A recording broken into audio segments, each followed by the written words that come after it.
The stars looked peaceful through the station's observation windows. Commander Lisa Johnson stood with her morning coffee, watching the distant red glow of Proxima Centauri. The Horizon Gateway Research Station had been humanity's proudest achievement, their first permanent home beyond the solar system. "Beautiful morning, Commander," said Dr. Carlos Rivera, joining her at the window. He carried his own coffee and his daughter's favorite stuffed rabbit. "Maria left this in the lab again." Lisa smiled. "She loves following you to work." The station housed 300 people, scientists, engineers, and their families. Children played in the recreation dome while their parents unlocked the secrets of the universe. It was paradise for curious minds. Commander Johnson to the bridge, her communicator buzzed. She walked through clean white corridors, passing the school where Mrs. Ellen Park taught a dozen children about alien plants. Little Tommy Brown waved at her through the classroom window. Lisa waved back. On the bridge, Lieutenant Jake Martinez looked worried. His fingers danced across holographic displays. "Captain, we've got multiple contacts. 15. No, 20 ships approaching fast." Lisa set down her coffee. "Origin. Unknown. They're not using any communication protocols we recognize." Jake enhanced the sensor image. The ships looked like metallic beetles with glowing purple engines. "They'll be here in 12 minutes. Open all channels. Send the universal peace greeting," Lisa ordered. She felt excitement more than fear. First contact, every explorer's dream. No response on any frequency. Jake frowned. "Wait, they're charging some kind of energy system." Dr. Rivera entered the bridge. "Are those weapon systems?" "I don't know." Lisa studied the readings. "Send our identification codes. Tell them we're a research station. Civilian. Peaceful." The alien ships grew larger on the display. Their beetle-like hulls bristled with strange protrusions. Purple energy crackled between the spikes. "Still no response," Jake reported. "Energy buildup increasing." "Shields up," Lisa commanded. The station's defensive screens flickered to life. Weak barriers meant to stop micrometeors, not weapons. 8-year-old Maria Rivera ran onto the bridge. "Daddy, I finished my homework. Can we?" The universe exploded in purple fire. The first blast tore through the station's shields like paper. Emergency alarms screamed. The lights died, replaced by red emergency strips. "Hull breach in sections 4 through 7, Jake shouted. "The civilian quarters." Another blast shook the station. Lisa grabbed Maria as the floor tilted. Through the view screen, she saw the recreation dome crack open like an egg. Bodies tumbled into space. "Get to the escape pods," Lisa ordered. She pushed Maria into her father's arms. "Go." Dr. Rivera ran, clutching his daughter. Lisa stayed at her post, trying to send a distress signal to Earth. The aliens kept firing. No warning. No demands. Just destruction. Jake's console exploded. He flew backward, his uniform burning. Lisa dragged him toward the door as another blast hit. The bridge ceiling collapsed. In the corridor, parents carried children toward the escape pods. Mrs. Park held Tommy Brown and 2 other students. Half her class was already gone. "Pod Bay 3 is gone," someone screamed. "They're targeting the escape routes." Lisa helped Jake into the last functioning pod. Only 20 people made it, out of 300. As the pod launched, she looked back. The aliens weren't just destroying the station. They were hunting the escape pods. Purple beams sliced through space. Pods exploded one by one. Lisa closed her eyes when she saw the pod carrying Mrs. Park and the children disappear in a flash of light. Their own pod shook. Jake was unconscious, bleeding from a head wound. Dr. Rivera held Maria tight, tears streaming down his face. "Emergency beacon activated," the pod's computer announced. Distress signal transmitted. Through the small window, Lisa watched the Horizon Gateway die. The aliens methodically destroyed every section, every escape pod they could find. When nothing remained but debris, the beetle ships formed up and jumped to hyperspace. Lisa slumped in her seat. Humanity's dream of peaceful exploration floated in pieces among the stars. In her mind, she could still hear the children laughing in the recreation dome. The pod drifted alone in the darkness, carrying its handful of survivors and one terrible message for Earth. First contact had ended in slaughter. The news reached Earth at 3:42 a.m., Greenwich Mean Time. In the United Nations Space Command, General Patricia Wright stared at the emergency transmission. Her coffee mug slipped from her hand and shattered on the floor. "Play it again," she whispered. The hologram showed the Horizon Gateway's final moments. Purple fire. Screaming children. Escape pods exploding like fireworks. The general's hands shook as she reached for the red phone. "Mr. President, we have a situation." President William Harper was eating breakfast with his family when the call came. His daughter Emma was telling him about her science project. His wife Susan was making pancakes. Normal morning in a normal home. 5 minutes later, he stood in the Situation Room, still wearing his pajamas under a hastily thrown-on jacket. The Joint Chiefs of Staff filed in, their faces grim. "Show me," Harper said. They watched the footage in silence. When it ended, the president's face had turned to stone. "How many survivors?" 18 out of 300, General Wright replied. The aliens hunted the escape pods. They targeted the children's quarters first. Defense Secretary Marcus Cole slammed his fist on the table. They murdered babies. Around the world, the news spread like wildfire. In Beijing, Premier Chen Lin called an emergency session. In Moscow, President Dmitry Volkov canceled all meetings. In London, Prime Minister James Mitchell addressed Parliament with tears in his eyes. Television screens everywhere showed the same images. Parents holding their children tighter. Workers stopping in the streets. The world held its breath. On social media, the hashtag Remember Horizon Gateway appeared. Within hours, billions used it. Photos of the victims flooded the internet. 8-year-old Maria Rivera's school picture. Tommy Brown's birthday party. Mrs. Park with her kindergarten class. In New York City, crowds gathered in Times Square. Silent at first, then angry. Someone started chanting, "Justice for the Gateway." Others joined. Soon, the entire square roared with unified fury. The same scene repeated in every major city. London, Paris, Tokyo, Mumbai, Cairo. Humanity had never been so united in purpose. In a small apartment in Chicago, retired Marine Colonel Sam Wilson watched the news with his teenage son. "Dad, are we going to war?" the boy asked. "Yes, son. And this time, the whole world fights together." At the Pentagon, military leaders from nations that had been enemies for centuries sat at the same table. Russian generals next to American admirals. Chinese strategists beside Indian commanders. "Gentlemen and ladies," President Harper addressed them via video link. "Our differences end today. Those bastards killed our children. All of our children."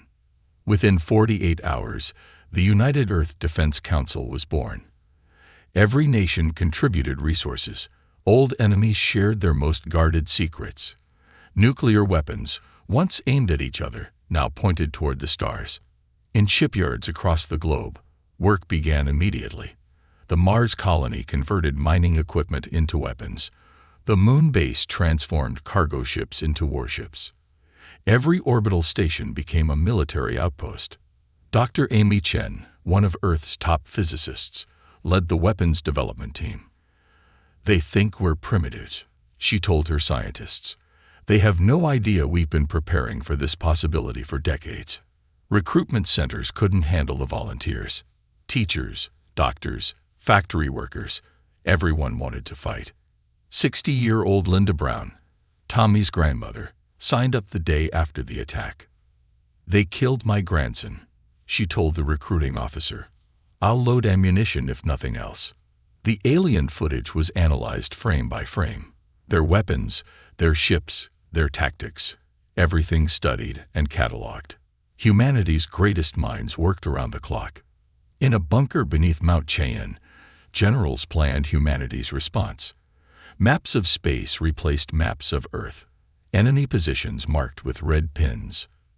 They made 2 mistakes, General Wright told her staff. First, they attacked us. Second, they let some of us survive to tell about it.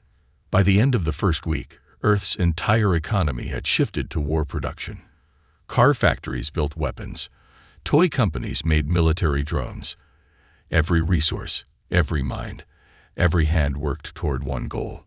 President Harper addressed the world from the ruins of the Gateway, retrieved and brought to Earth. Behind him, children's toys floated in glass cases. They thought we were weak, divided, easy prey. His voice carried across billions of screens. They forgot one thing: humans protect their young, and we never forget who hurts them.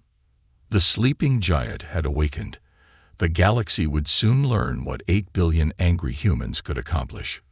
War was coming to the stars. 6 months had passed since the attack. Earth looked different now. Every factory had a purpose. Every worker had a mission. The planet hummed with activity day and night. In the Luna shipyards, Colonel Sam Wright watched a cargo hauler transform into a battleship. Welding sparks flew like stars as workers attached armor plating. The ship's original name, Peaceful Journey, was painted over with revenge. "How many ships this week?" asked Captain Katie Rodriguez. 42, Sam replied. "Next week, we'll hit 50. Below on Earth, the Ares research facility stretched across the Nevada desert. Inside, Dr. Amy Thompson held up a small silver device. Her team of 30 scientists leaned forward. "This is our answer to their shields," she announced. "We call it a phase breach warhead. It passes through energy barriers like they don't exist." Her assistant, Dr. Paul Martinez, ran the calculations again. "The Vexians use standard plasma shields. Our weapons will cut through them like butter." Amy smiled coldly. "They killed our children with advanced technology. We'll kill them with better technology." In underground bunkers, humanity's soldiers trained for space combat. Major John Davis watched his Void Rangers practice in zero-gravity chambers. They wore powered armor that multiplied their strength by 10. Remember, Davis told his troops, space combat is 3-dimensional. Up and down matter as much as left and right. Private Sarah Johnson, Commander Lisa Johnson's niece, executed a perfect flip and fired at holographic targets. Every shot hit its mark. Her aunt's death drove her to be the best. "Sir," she asked after training, "when do we deploy?" "Soon, soldier. Very soon." The first Earth battle fleet took shape above the planet. 500 ships, each one ugly and brutal compared to the elegant alien vessels seen in the attack footage. Form followed function, and the function was death. Admiral Nathan Foster stood on the bridge of humanity's flagship, the Retribution. The ship stretched 2 kilometers long, bristling with weapons. Its main gun could crack asteroids. "Status report," Foster commanded. "All systems operational," reported Commander Barbara Martinez. "The fleet is ready."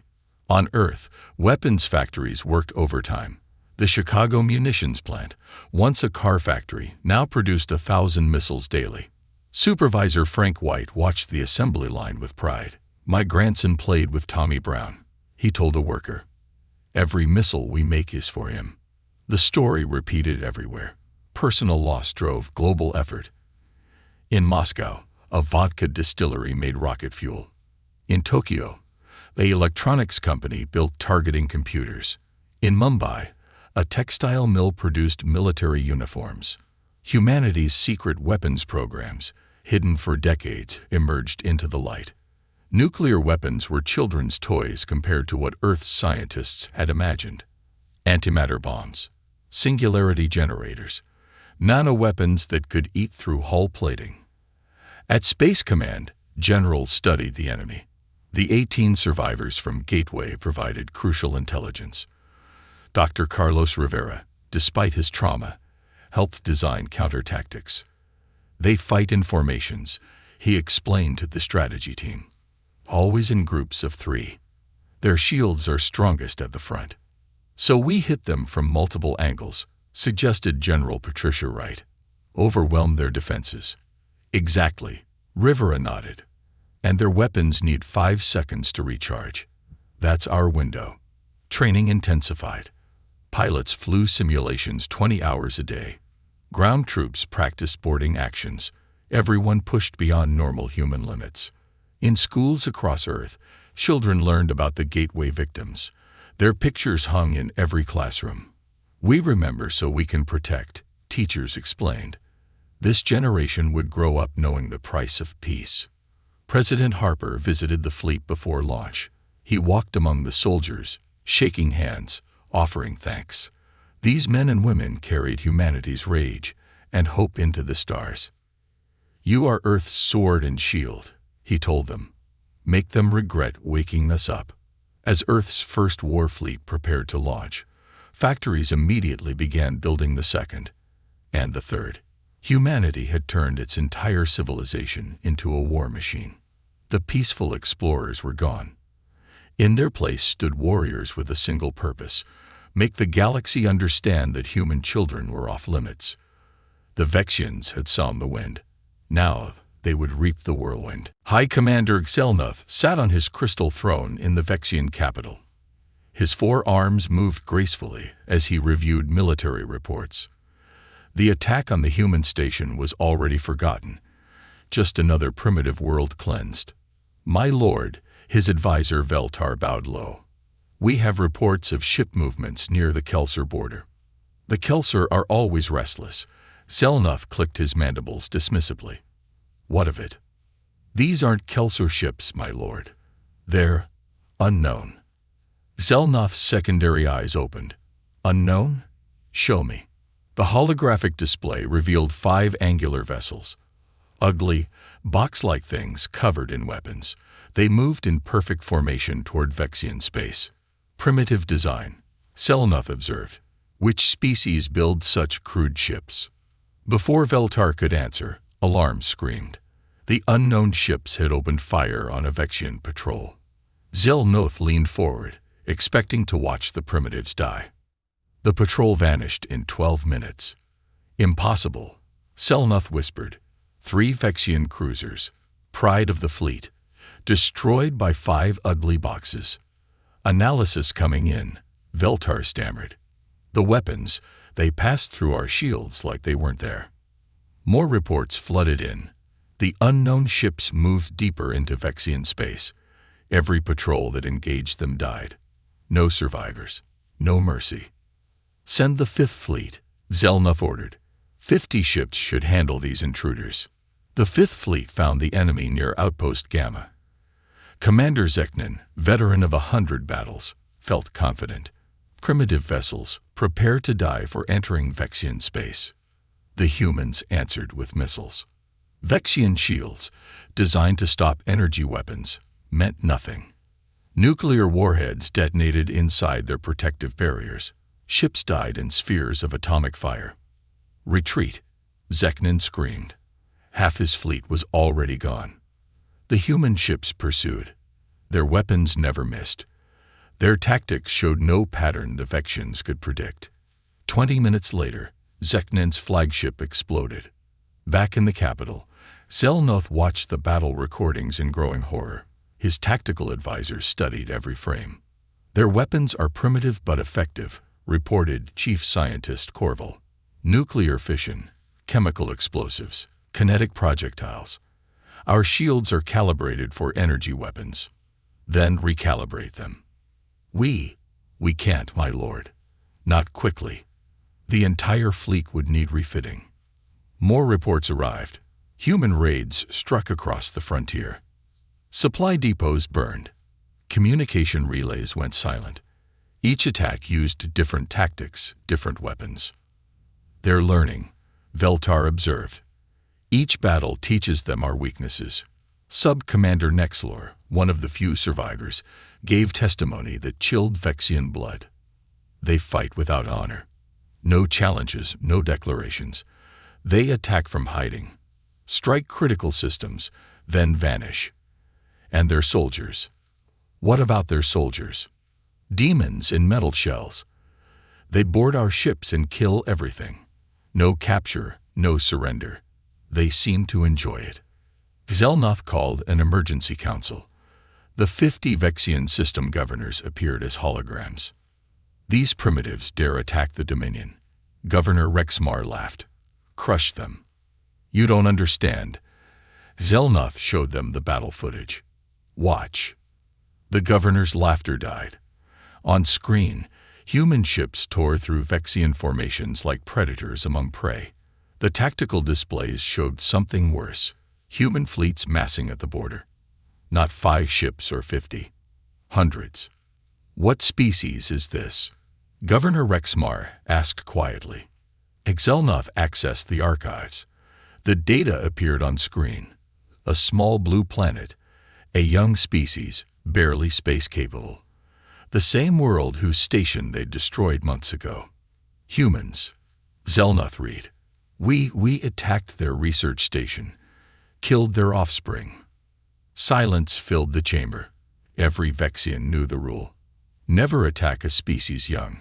It triggered primal responses that civilization couldn't contain. How many did we kill? Veltar asked. 282, including 63 children. The numbers hung in the air like a death sentence. They'd killed human children. Now the humans were coming. Prepare all defenses, Xelnoth ordered. Alert every fleet. We're at war. But deep in his hearts, the High Commander knew the truth. They weren't at war. They were being hunted. And the hunters were very, very angry. The Galactic Council met in emergency session on the neutral world of Architect Prime. Representatives from 200 species filled the great chamber. Ambassador Krelock of the Thandori spoke first, his crystalline form shimmering with distress. Honored members, we face a crisis. The humans wage war in ways that violate every civilized convention. The chamber's screens displayed footage from the Vexian front. Vexian cities burned under orbital bombardment. Human ground forces used chemical weapons that made Vexian soldiers claw at their own throats. The images shocked even veteran diplomats. Barbaric, whispered Ambassador Zeep from the Gorvak Federation. Absolutely barbaric. On the human destroyer Vengeance, Captain Mike Johnson watched similar footage with satisfaction. His executive officer, Lieutenant Carol Adams, updated the tactical display. Vexian fleet attempting to regroup at Kelser Nebula, she reported. Admiral Foster wants us to lead the chemical strike. Perfect, Johnson smiled coldly. Load the nerve agent missiles. Earth's Cyber Warfare Division worked from a bunker in Antarctica. Commander Ashley Chen's team of hackers had cracked Vexian military encryption in record time. Now they owned the enemy's communication network. Watch this, Chen told her team. She typed a command. On screen, a Vexian battleship fired on its own escort vessels. I just told their computer that friends were foes. Across Vexian space, similar chaos erupted. Ships received false orders. Defense grids welcomed human fleets as allies. Supply convoys delivered their cargo to human forces. The Battle of Kelser Nebula became a legend. Admiral Foster's fleet, 200 ships, faced 1,000 Vexian vessels. The odds meant nothing. Deploy the singularity bombs, Foster ordered calmly. 3 human ships died creating artificial black holes. The Vexian fleet died with them, pulled into gravitational wells that crushed matter to nothing. In 3 hours, the largest Vexian armada ceased to exist. The Galactic Council watched the battle in horrified silence. These humans didn't just win. They erased their enemies from existence. We must intervene, declared Prime Mediator Zix Theta. The humans threaten the very nature of civilized warfare. Civilized. The human ambassador, David Chen, stood up. Where was civilization when they murdered our children? Where were you when they hunted our escape pods? No one answered. On Vexus Tertius, human ground forces landed. Major Susan Yang led the assault on the capital city. The Vexians expected a conventional battle. They got a nightmare. Human soldiers in powered armor smashed through defensive lines. Their weapons included sonic disruptors that liquefied internal organs and nanoswarms that ate through armor and flesh alike. The Vexians called them metal demons. Sector 7 cleared. Private Robert Lee reported. His armor was painted with a child's drawing, a gift from his daughter before deployment. No prisoners, as ordered. The psychological warfare was worse. Human hackers played recordings of dying Vexian children through their communication systems. They broadcast the final moments of the Gateway children on every frequency. The message was clear. You killed ours, we kill yours. Vexian morale shattered. Soldiers refused orders. Entire units surrendered rather than face the metal demons. Stories spread of human brutality, each more terrifying than the last. In space, humanity deployed weapons that shouldn't exist. Antimatter torpedoes turned Vexian dreadnoughts into expanding clouds of energy. Quantum disruptors phased ships out of existence. Reality itself became a weapon. The neutral powers finally acted. A peacekeeping fleet from 12 major civilizations moved to blockade human space. They broadcast ultimatums demanding humanity cease its extinction campaign. President Harper's response played across galactic channels. You let them murder our children. You said nothing. Now you want to save them. Stand aside or share their fate. The peacekeeping fleet's commander, Admiral Threkwar, made a fatal error. He fired warning shots at human ships. The human response wasn't a warning. 3 peacekeeping cruisers vanished in antimatter fire. The rest fled, their shields useless against human weapons designed to crack Vexian defenses. Every species in the galaxy received the message. Humanity's war was total. No rules, no mercy, only vengeance for murdered children. The sleeping giant hadn't just awakened. It had become death incarnate. The Galactic Council's Grand Chamber buzzed with fear. 12 major powers had sent their fleets to stop humanity. All 12 fleets now floated as debris. Prime Mediator Zixtheta's tentacles trembled as he addressed the assembly. The humans possess weapons beyond our understanding. They advance faster than any species in recorded history. How? Demanded Ambassador Gorak of the Thurungi Empire. They were barely space-capable 5 years ago. War focuses their minds, explained Scholar Virus, the galaxy's leading genopsychologist. Humans have a unique trait. Threat makes them innovate at impossible speeds. On Earth, that innovation continued. Dr. Emily Roberts showed her team the latest weapon design. Dimensional phase shifters, she announced. They'll push enemy ships slightly out of our reality. Shields, armor, nothing matters if you're not in the same dimension. The combined alien fleet approached Earth's solar system. 50,000 ships from the galaxy's most powerful civilizations. They expected humanity to negotiate faced with such force. Instead, humanity revealed its new doctrine. Welcome to the Sol system, Admiral Foster broadcast to the alien armée. You have 10 minutes to retreat. This is your only warning. The alien commanders laughed. 50,000 ships against Earth's few thousand.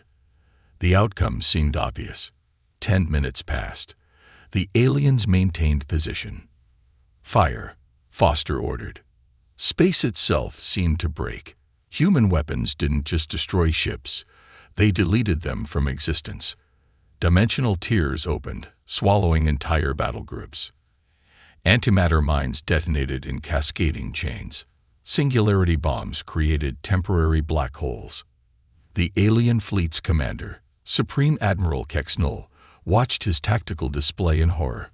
A third of his fleet vanished in the first minute. Human ships appeared and disappeared, striking from dimensions the aliens couldn't access. Retreat, Kexnull screamed. But retreat meant nothing. Human weapons followed them through hyperspace jumps. Ships trying to flee found themselves pushed into alternate realities where physics worked differently. They died in dimensions where matter couldn't exist. On the human flagship Retribution, Captain Jane Foster, the Admiral's daughter, coordinated the cyber attacks. Their command ship is trying to send a distress signal. Let's help them." She typed commands.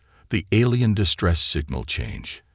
Instead of calling for help, it broadcast their self-destruct codes. Across the alien fleet, ships began destroying themselves. The Battle of Seoul lasted 4 hours. When it ended, the combined alien fleet was gone. Not defeated, erased. Humanity had deleted 50,000 ships, like correcting a mistake. The footage reached every corner of the galaxy simultaneously. Human hackers ensured everyone saw it. The message was clear: approach Earth at your peril. In the Galactic Council, panic replaced arrogance. Analysis of human technology revealed the terrifying truth. In 1 year of war, humanity had advanced their military capabilities by millennia. Their current weapons made the galaxy's best technology look like stone axes. "They're not stopping," reported Intelligence Chief Rex March. "Human fleets mass at their borders. Production increases daily. They speak of something called Phase 2. President Harper addressed the galaxy from Earth. Behind him stood representatives from every human nation. Unity forged in the fire of dead children. "You had your chance to stop this peacefully," Harper said. "You chose to protect the murderers. Now face the consequences." The human economy had completely transformed. Every scientist worked on weapons. Every factory built ships. Every citizen contributed to the war effort. 8 billion humans with one purpose: justice for the Gateway. Reports flooded in from human space. New weapons tests showed devices that could crack planets, collapse stars, even manipulate time on small scales. Humanity wasn't just winning the war, they were rewriting the rules of warfare itself. "What have we awakened?" whispered Zix Theta as he watched the latest human weapons test. A moon disappeared, compressed into a point smaller than an atom. Ambassador David Chen answered from his seat. "You awakened parents who lost their children. The galaxy's about to learn why human history is written in blood." The intervention had failed catastrophically. Now the galaxy could only watch as humanity prepared for the next phase of their vengeance. The march to Vexus Prime began with surgical precision. Human fleets cut through Vexian space like knives through butter. Each conquered world revealed new horrors to fuel humanity's rage. On Vexus Secundus, Colonel David Martinez led the ground assault. The planet's defenders expected a bloody urban war. Martinez had other plans. "Deploy the compliance gas," he ordered. Purple clouds drifted over Vexian cities. The gas targeted Vexian brain chemistry, shutting down aggression centers. Within hours, fierce warriors became docile as sheep. They surrendered by the millions, unable to feel anger or resistance. "Sir, the entire northern continent has laid down arms," reported Sergeant Jennifer Bailey. "No casualties on either side." Martinez nodded. "We can be merciful when we choose. Pack them up for the war crimes tribunals." In space, the human advance became a masterpiece of combined warfare. Admiral Foster's fleet worked with perfect coordination. Each ship knew its role. Each captain understood the plan. The industrial world of Kexhar fell without a shot fired. Human economists, led by Dr. Patricia Lewis, had spent months studying Vexian financial systems. They struck with digital precision. "Execute market crash protocol," Lewis ordered from her station on Earth. Computer algorithms flooded Vexian trading networks. Currencies collapsed. Supply chains shattered. Within days, Kexhar's mighty factories ground to a halt. Workers couldn't buy food. Soldiers couldn't get ammunition. "Economic warfare is still warfare," Lewis explained to her team. "But nobody has to die." On the agricultural world of Vexton, humanity showed its other face. Captain Robert Nash led a humanitarian fleet carrying food and medical supplies. The civilians didn't attack Gateway, Nash told his crew. "We're here to help them, not hurt them." Human doctors treated sick Vexian children. Human engineers repaired water systems damaged in the economic collapse. The message spread. Surrender brought mercy. Resistance brought annihilation. The Vexian military crumbled from within. Soldiers saw humans helping their families while their own government demanded hopeless resistance. Desertion rates soared. Entire units switched sides. General Martha Rodriguez commanded the assault on the fortress world of Vex Null. The planet's defenses were legendary. Shields that had stood for 1,000 years. "Time to test the planet Cracker," Rodriguez said calmly. A single human ship approached the world. The Vexians laughed at this arrogance. One ship against their impregnable defenses. The ship fired once. A beam of impossible energy struck Vex Null's shields. The ancient defenses held for exactly 3 seconds. Then they shattered like glass. The beam continued into the planet's crust. Tectonic plates shifted. Continents cracked. The Vexians surrendered before their world split in half. Message received. The planetary governor transmitted. "We yield completely." Across the galaxy, other species watched humanity's advance with growing understanding. The humans weren't mindless killers. They were surgeons, cutting out the cancer of the Vexian military while sparing civilians. On the Vexian core world of Kexis Major, High Commander Selnoth made a desperate decision. In underground bunkers, Vexian scientists had built their ultimate weapon, a planet killer designed to crack worlds like eggs. "If we cannot win," Selnoth declared, "we'll take their homeworld with us." The weapon powered up. Targeting computers locked onto Earth. Across dozens of light years, the beam would strike humanity's heart. But humans had learned every Vexian secret. Commander Ashley Chen's cyber team had infiltrated even these most secure systems. "They're aiming at Earth," Chen reported to President Harper. "Should I stop them?" "No," Harper smiled grimly. "Let them fire. It's time to reveal our final surprise." The Vexian superweapon fired. The beam launched toward Earth at faster than light speeds. Vexian commanders celebrated, thinking they'd won a final victory. The beam reached Earth's solar system and stopped. It hit something invisible, something impossible, a shield that covered an entire star system. "Did you really think," President Harper broadcast to the Vexians, "that we'd leave Earth undefended?" Behind Earth, humanity's greatest secret revealed itself. A network of defensive satellites powered by technology that shouldn't exist for millennia. The Vexian planet killer beam dissipated harmlessly. Now Vexus Prime stood alone, the capital of a dead empire, the last target on humanity's list. Vexus Prime hung in space like a blue and purple jewel. Once the crown of an empire spanning 50 systems, now it stood alone. Every other Vexian world had fallen or surrendered. Admiral Foster stood on the bridge of retribution, studying the planet below. His daughter Jane worked at the tactical station. Around them, 500 human ships formed an iron ring. "All fleets in position," Jane reported, "awaiting your command." Foster activated the communication system. His words reached every Vexian on the planet below. "High Commander Selnoth, your empire is dead. Your fleets are destroyed. Surrender now." In his crystal palace, Selnoth sat on his throne. His advisors had fled. His generals had surrendered. Only he remained, too proud to yield. "Never," he transmitted back. "Vexians die before dishonor." "So be it," Foster replied. He turned to his crew. "Begin bombardment pattern Alpha." Then something unexpected happened. Jane Foster stepped forward. "Wait, Dad. Let me try something." She opened a different channel. Instead of military frequencies, she broadcast on civilian bands. Her message wasn't for Selnoth, but for every Vexian citizen. "People of Vexus Prime, I'm Lieutenant Jane Foster. My cousin Tommy was 8 years old. He died at Horizon Gateway when your fleet attacked. He liked to draw spaceships." The bridge fell silent. Jane continued. "You didn't kill them. Your military did. Your leaders did. You have children too. Do they deserve to die for Selnoth's crimes?"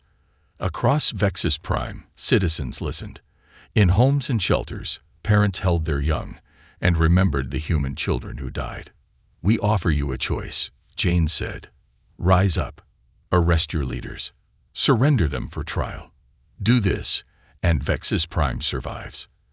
Your children live. You join the galactic community as equals, not slaves. President Harper, watching from Earth, smiled. This was always the plan. Not genocide, but justice. The response came within minutes. In the capital city, crowds marched on the palace. Vexian police joined them. Military units turned their weapons on government buildings, not human ships. Xelnoth watched his empire's final betrayal. His own people stormed the palace. Guards who had served him for decades stepped aside. You brought this on yourself, his former advisor Veltar said, leading the arrest team. You killed their children. You doomed us all. Within 6 hours, Vexus Prime had a new government. The surrender ceremony took place in the ruins of the Crystal Palace. Xelnoth, in chains, signed the documents himself. Unconditional surrender. He read, his voice broken. Disarmament of all military forces. Trial for war crimes. Reparations to human families. Admiral Foster accepted the surrender with cold formality. But afterward, human ships began delivering aid. Food for hungry cities. Medicine for hospitals. Engineers to rebuild infrastructure. We're not monsters, Foster told the new Vexian leaders. We're parents who lost children. Justice has been served. Now comes healing. The Galactic Council reconvened 1 month later. The chamber that once echoed with arrogance now whispered with respect and fear. Ambassador David Chen addressed the assembly. Humanity accepts the Council's offer of membership. We'll take our seat among you. But understand this. We came to the stars in peace. We still prefer peace.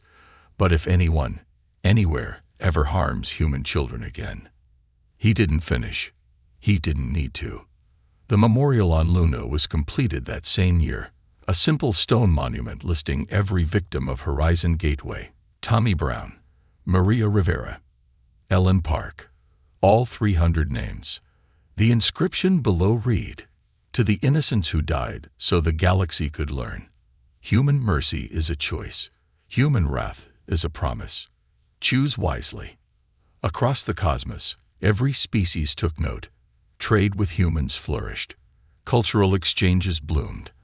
But everyone remembered the lesson written in the ashes of the Vexian Dominion. Humanity, the youngest spacefaring race, had become the galaxy's peacekeeper. Not through conquest, but through demonstration. They preferred to explore, to learn, to build. But if threatened, if their children were harmed, they would remind the universe why humans were the most lethal species alive. The sleeping giant returned to its dreams. But now, everyone knew it was only sleeping. The crystal dome of the Galactic Council chamber glowed with soft blue light. Inside, thousands of aliens from different worlds filled the seats. They came in many shapes and sizes. Some had tentacles. Others had wings. A few floated in special tanks filled with gas. John Miller walked to the center of the room. He was Earth's main representative to the Council. His dark suit looked plain next to the colorful robes and shiny armor of the alien delegates. He stood straight and looked around the room. The Zephyrans sat in the highest seats.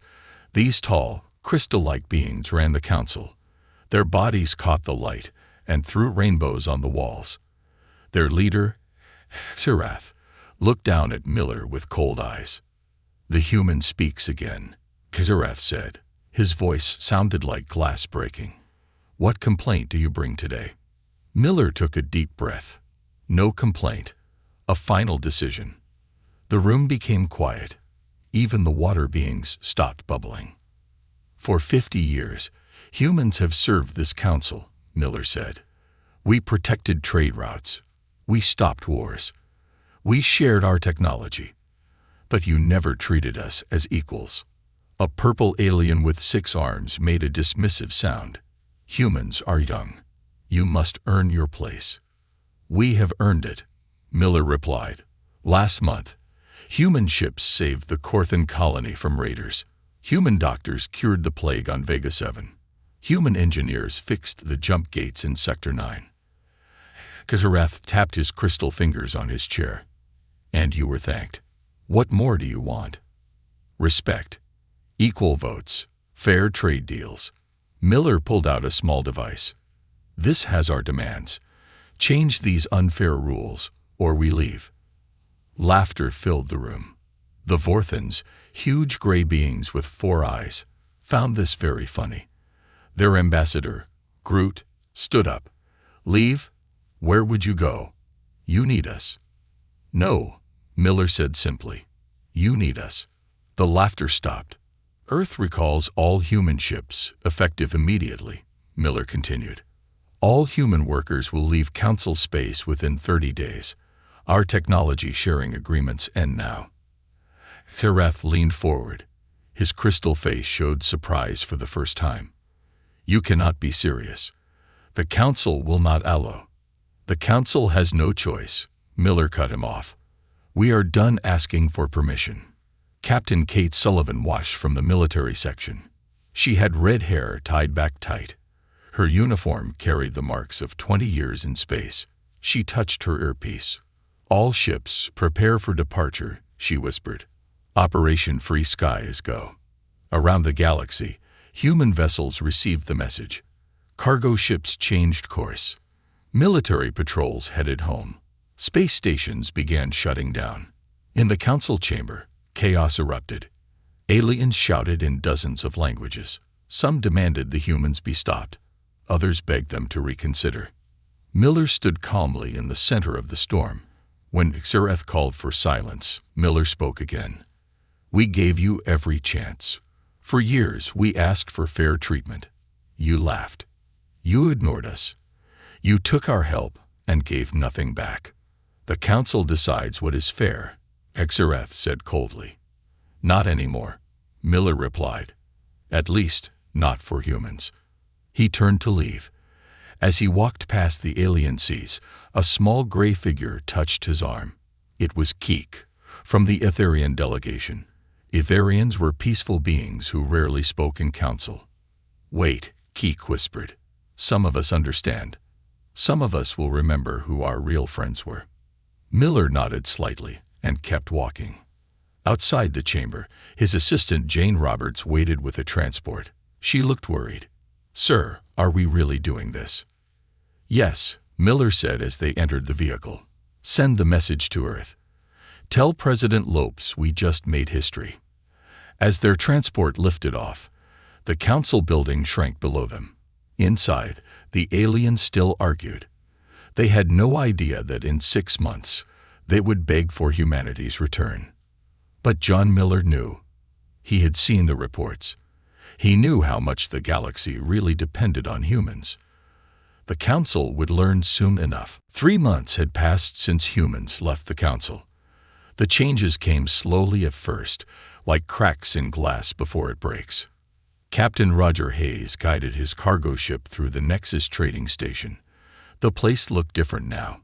Half the lights were out. Trash floated in the docking bays. The security robots stood still and broken. This place used to shine, his co-pilot Emma Clark said. Remember when humans ran security here? Hayes nodded. The Nexus had been the busiest trade hub in 3 sectors. Now pirates attacked ships right outside its doors. On Earth, Admiral Luke Harrison stood in the command center. Screens showed the new human trade network. Green lines connected Earth's colonies to friendly alien worlds. The network grew every day. Sir, we have visitors, an officer reported. The Korthax want to trade directly with us. Harrison smiled. The Korthax were good people, purple-skinned and 3-eyed, but honest in business. They had always treated humans fairly. Send them to Docking Bay 12, Harrison ordered. Full diplomatic welcome. Meanwhile, the Galactic Council met in emergency session. Xerath's crystal form flickered with anger. The reports were bad and getting worse. Sector 7 has fallen to raiders, the Vorthan ambassador Groot reported. Without human patrols, we cannot protect our ships. Hire mercenaries, Xerath suggested. We tried. They want 3 times what humans charge. And they run when real danger comes. In the lower levels of the council building, a secret meeting took place. 5 alien representatives sat in shadows. They were the smaller species, the ones humans had always protected. "We must reach out to Earth," whispered Slim, the Etherian delegate. "My world suffers without human medicine." "The Council forbids contact with humans," said Grix, a small reptilian being. "The Council is failing," Slim replied. "Yesterday, the Zephyr mining station exploded. No humans to fix their reactors." Back in human space, Dr. Amy Rodriguez worked in her laboratory. She had just finished a breakthrough, a new engine design that could travel twice as fast as anything the Council had. "Should we share this?" her assistant Paul Kim asked. Amy laughed. "With the Council? Never. But our new friends might be interested." She meant the aliens who had chosen friendship over Council rules.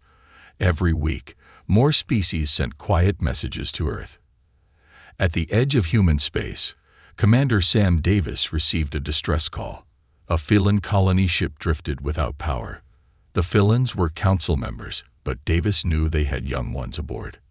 "Sir, we are not supposed to help Council species," his officer reminded him. Davis thought for a moment. "We are human. We help those in need. Take us in." They saved 300 Phelan children that day. The Phelan captain wept with gratitude. "The Council ships ignored our calls.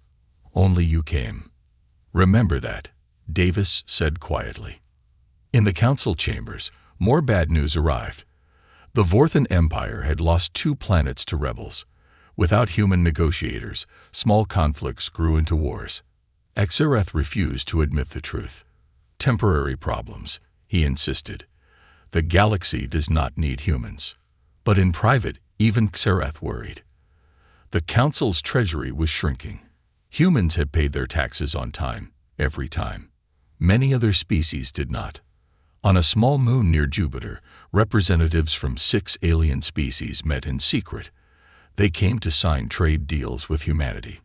No Council rules. No unfair taxes. Just honest business between equals. John Miller welcomed them personally.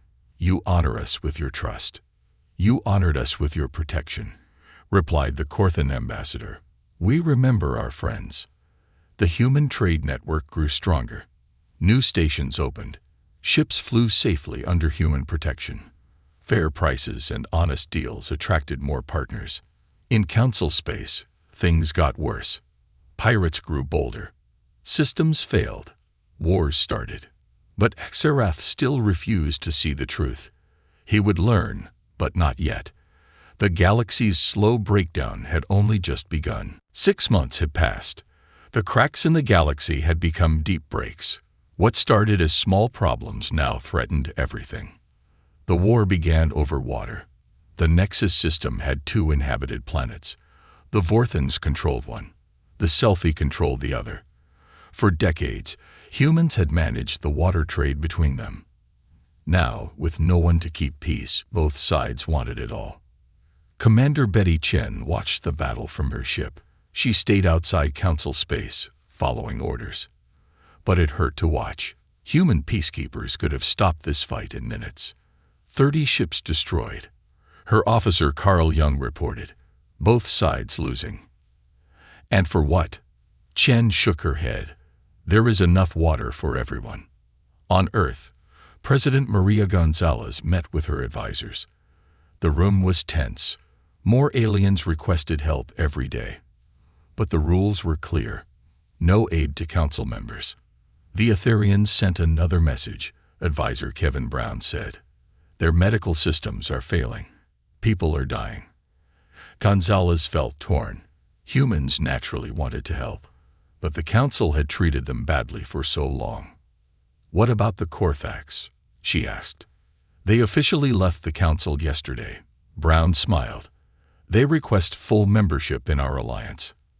"Accept them," Gonzalez decided.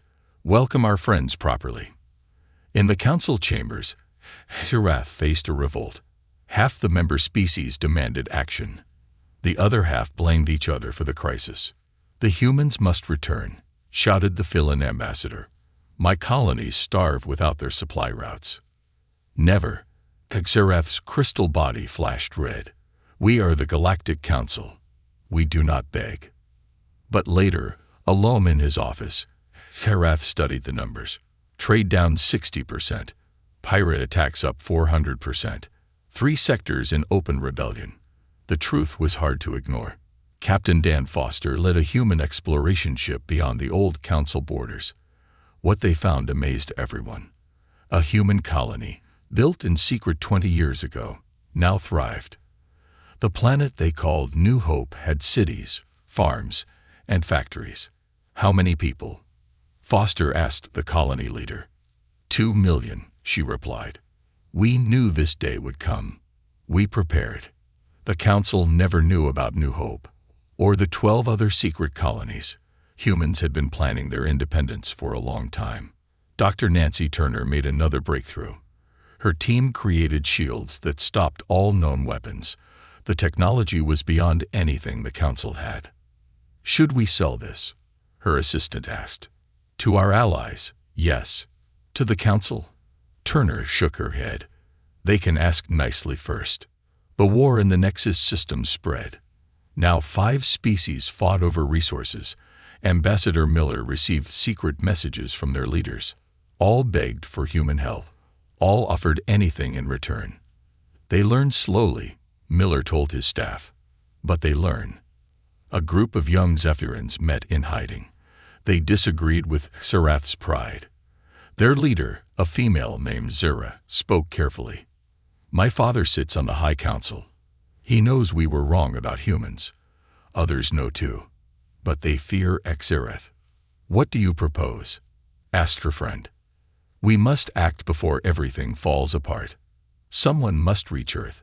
Someone must apologize. At the edge of human space, a ceremony took place. 3 more species joined humanity's alliance. They signed the new Galaxy Charter. Equal rights for all. Fair trade for all. Respect for all. Captain Kate Sullivan addressed the new members. You are not servants. You are partners. Together, we build something better. The human alliance now controlled 30% of known space. Their territory was peaceful. Their trade routes were safe. Their people were happy. In council space, chaos ruled. Supply lines broken. Colonies abandoned. Wars spreading. But still, Xerath held on. He blamed everyone except himself. He made new laws, harsher laws. Species began to hate each other more than before. The smart ones saw the truth. The brave ones acted on it. One by one, they left the council. One by one, they asked to join the humans. The galaxy was choosing sides, and humanity's side grew stronger every day. Professor Lisa Chung stood before the Galactic Economic Council. The alien economists had called this emergency meeting. They needed to understand why everything was failing. Let me show you the truth, Chung said. She activated a hologram. Numbers filled the air. For 50 years, humans did more than you knew. The display showed shipping routes. Green lines marked human-run transport. They covered 70% of all trade paths. We charged you half price, Chung continued. The real cost was double. Humans paid the difference from our own funds. The Vorthan economist Krell gasped. Impossible. Why would you do this? To help the galaxy grow, to support younger species, to keep peace. Chung changed the display. Look at infrastructure. The new data showed worse news. Human engineers maintained most space stations. Human programmers ran security systems. Human doctors trained alien medics. We never charged full price, never demanded fair payment. We hoped you would notice. You never did. In the Zephyran capital, power failed again. The crystal beings could not fix their own reactors. They had always hired humans for that work. Xerath's assistant rushed in. Sir, the main computer network crashed. All government data is locked. Call the fill-ins. They know computers. We did. They want human prices, triple our budget. Xerath's crystal form darkened. The truth pressed against his pride like a weight. On a mining asteroid, catastrophe struck. The life support failed. 5,000 selfie miners were trapped. Their distress call went to the Council. No response. Council rescue ships cost too much. Captain Jake Murphy heard the call. His human vessel was close. He looked at his crew. "We cannot ignore this," Murphy said. "I do not care about politics." They saved every miner. The selfie captain bowed low. "The Council left us to die. Humans saved us. We will remember." Dr. Eric Brown published his research. The paper shocked everyone. It showed the mathematical truth of human contributions. Humans prevented 14 major wars through negotiation, he wrote. The saved lives number in billions. The saved resources equal 10 years of Council budgets. More facts emerge. Human-designed systems ran 40% of alien hospitals. Human teachers educated millions of alien young. Human farmers fed entire species. "We never kept records," Brown explained to reporters. "We helped because it was right. Now they learn what they lost." In secret, more Zephyrins joined Zyra's group. Even Council members whispered about the crisis. Their empire crumbled while human space prospered. "My factories stand empty," one Zephyran noble complained. "Human technicians ran them all. Now they are gone." "My trade routes face pirates daily," another added. "Human patrols kept us safe for decades." Admiral Kelly White received an unexpected visitor. A Zephyran ship approached Earth. It carried Zyra and 50 supporters. They came in peace, against Xerath's orders. "We wish to speak truth," Zyra said. Her crystal form showed humility. "Xerath is wrong. We need humans. We always did." President Gonzalez agreed to meet them. The young Zephyrins told their story. They wanted change. They wanted partnership. "Xerath will never admit fault," Zyra explained. "But many of us see clearly now. Help us change our society." "Change must come from within," Gonzalez replied. "But we will support those who seek peace." The Etherian homeworld faced disaster.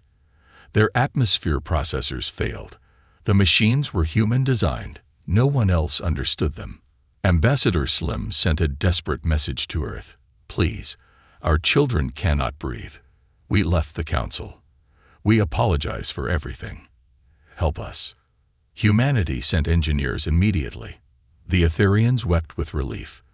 They swore eternal friendship with Earth. More species abandoned the Council each week. They saw the numbers. They felt the pain. They chose survival over pride. In the Council chambers, half the seats sat empty. The remaining members argued constantly. Xerath made grand speeches to smaller crowds. But the facts were clear. The galaxy had depended on humanity for everything important. Now, without humans, the old order died. Some learned the lesson. Others still refused. But the truth could not be hidden anymore. 1 year had passed since humanity left. The proud Galactic Council was dying. Even Xerath could not pretend anymore. The crystal leader sat alone in his grand chamber. Empty seats surrounded him. Only 12 species remained in the Council. The rest had fled to join humanity's alliance. His assistant entered with more bad news. "Sir, the Vorthans are leaving." Ambassador Groot submitted their withdrawal. Xerath's form flickered. The Vorthans were founding members. They had built the Council with the Zephyrins 10,000 years ago. "Traitors," Xerath whispered. But the word sounded hollow. In human space, the new Galactic Alliance celebrated its first anniversary. 53 species now stood together. The ceremony took place on Unity Station, built by all members working as equals. President Maria Gonzalez addressed the crowd. "A year ago, the old Council laughed at us. They said we could not survive alone. Look around you. We did not survive. We thrived." Captain Kate Sullivan watched from the military section. Human and alien crews worked together perfectly. Trust and respect made them strong. The Zephyrin Empire crumbled faster now. Their colonies declared independence. Their armies refused orders. Their people demanded change. In the Crystal Palace, Zira met with other rebel leaders. Her group had grown. Even high nobles joined them now. "Father returns from the council tomorrow," Zira said. "He brings terrible news. The treasury is empty." "How?" asked Lord Crex, an elder noble. "Human taxes paid for everything," Zira explained. "They funded 60% of our budget. We never knew." The room fell silent. The truth hurt their pride. On the forgotten world of Kepler 442 bits, something amazing happened. A joint human-alien colony flourished. Different species lived and worked together. No council rules, no forced hierarchies, just mutual respect. Dr. Amy Rodriguez visited the colony. She saw human children playing with young Etherians. Corthan merchants traded with Filan farmers. Everyone prospered. "This is the future," Rodriguez told her guide. "Not empires, communities." Ambassador John Miller received an unusual message. It came from Serath himself. The tone was different, desperate. "The Zephyrin's supreme leader requests a private meeting." Miller read to his staff. "He wishes to discuss terms." "Terms for what?" asked Jane Roberts, his assistant. "For surrender," Miller smiled grimly. "He has no choice left." The meeting took place on neutral ground, an abandoned space station between human and council space. Xerath came with only 2 guards. His crystal form looked dull, cracked at the edges. "Speak," Miller said simply. "The council is finished," Xerath admitted. The words seemed to pain him. "Our worlds starve. Our systems fail. Our people rebel. And I was wrong. Humans were never inferior. We were the blind ones." Miller waited. He had prepared for this moment. "The Zephyrins request membership in your alliance," Xerath continued. Each word came harder than the last. "We will accept your terms." "Any terms." "All terms are public," Miller replied.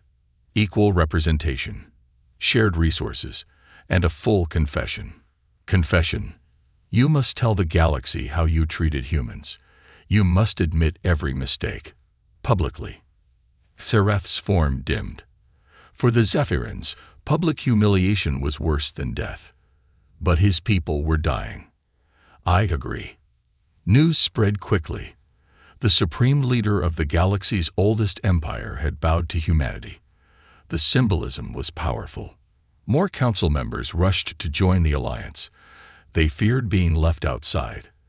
They had seen what isolation meant. Captain Dan Foster explored the Outer Rim. He found destroyed council outposts everywhere. Pirates ruled these spaces now. Without protection, civilization retreated. "Mark these coordinates," Foster ordered. "When the alliance expands, we will reclaim these worlds." Dr. Eric Brown published another paper. This one showed the future. Under human leadership, the galaxy could achieve peace within 5 years. Under the old council, collapse was certain. The choice was clear: pride or survival. The smart species chose survival. Soon, very soon, the old council would end. A new age would begin. An age where humanity led not by force, but by example. The old council held its final meeting. Only 5 members remained. The great chamber felt empty and cold. Xerath stood at the podium one last time. "By the ancient laws, I declare the Galactic Council dissolved." Xerath spoke slowly. His crystal voice echoed in the vast space. 10,000 years of history ends today. No one applauded. No one cried. The remaining members simply left, heading to Earth to beg for alliance membership. 3 days later, the new ceremony began. Every major network broadcast the event. Billions watched across the galaxy. Xerath stood before the assembled species on Earth. His confession would be heard by all. "I stand before you in shame," Xerath began. Human translators made sure every word reached every world. "The Zephyrins failed as leaders. We let pride blind us to truth." He listed their mistakes, the discrimination, the unfair laws, the stolen credit for human achievements. Each admission hurt, but he continued.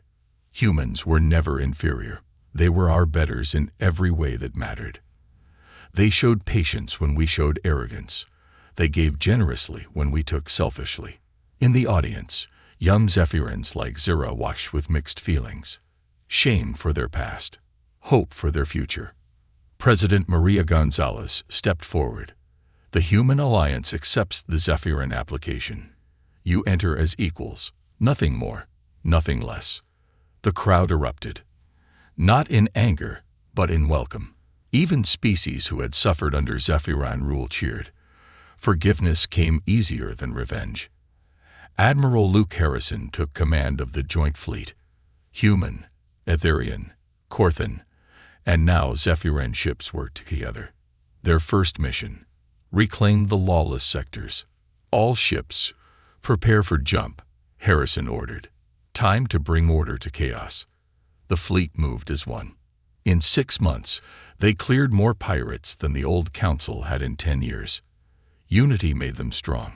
On Earth, the new galactic charter was signed. Every species had equal voice. Decisions required majority vote, not council approval. Resources were shared fairly. Dr. Nancy Turner led the technology committee. Every member contributes their best. Every member receives what they need. No secrets. No hoarding. The Zephyrins shared their crystal technology. Humans shared their engines. Etherians shared their medicine. Everyone benefited.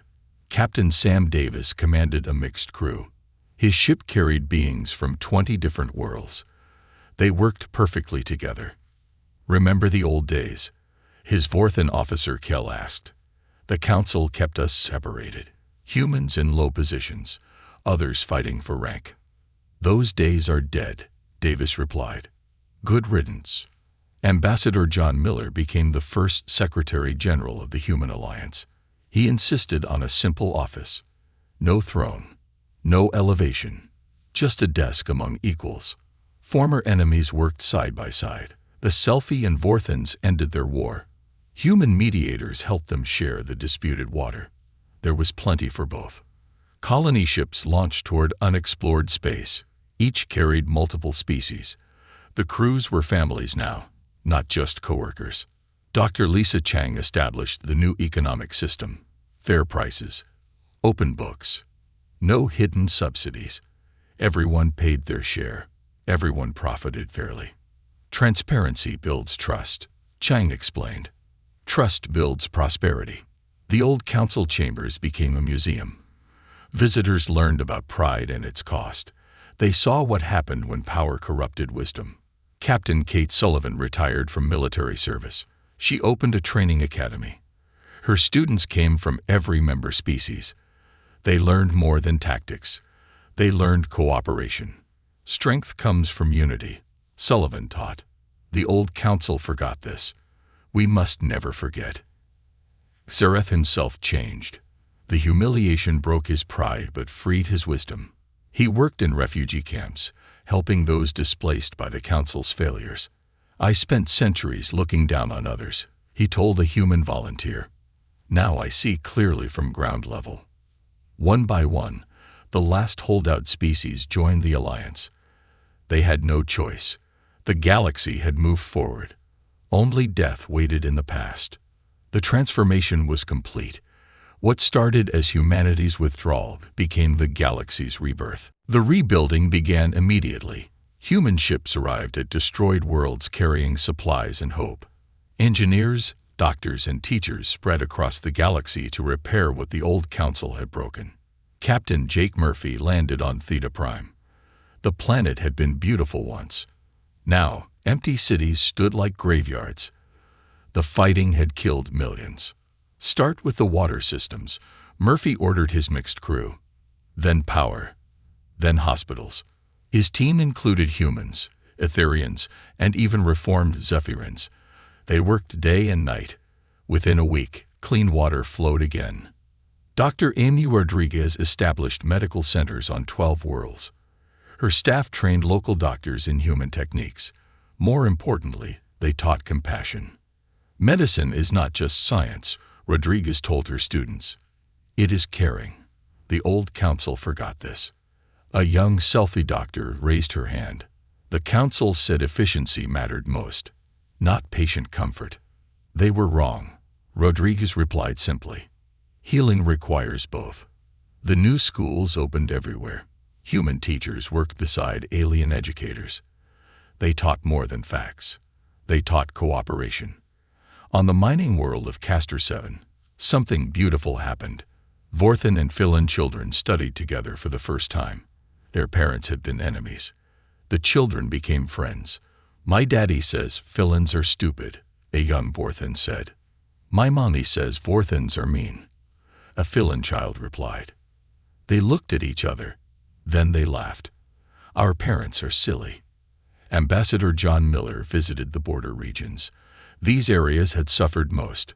Pirates and warlords had ruled for months. Now, alliance patrols brought peace. In one town, Miller met an old Corthan merchant. I thought we would die here, the merchant said. The council abandoned us. Humans saved us. The alliance saved you, Miller corrected. We are all in this together. Construction crews built new space stations. The designs were revolutionary.